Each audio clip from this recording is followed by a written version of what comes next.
भैया यादव वंश में जब कन्हैया के जन्म भई, यादव कितना बड़ा व्यक्ति का नाम है, इसको पहले जानिए। यादव लालू यादव कोई साधारण व्यक्ति है, साधारण परिवार में जन्म हुआ है। यादव यादव यशोदा दस देवकी अवसा वसुदेव जी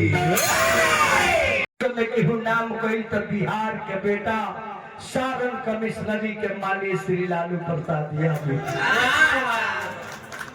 एगो बच्चा से भी पूछे कि लालू के कर रहा हो तो बता दी। राष्ट्रपति का नाम लोग ना बताई, लेकिन लालू यादव का नाम बता दी।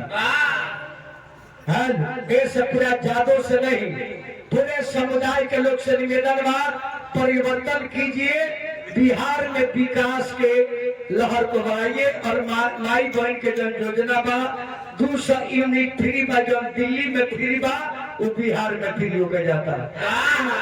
और माई बहन के योजना पेंशन मिली।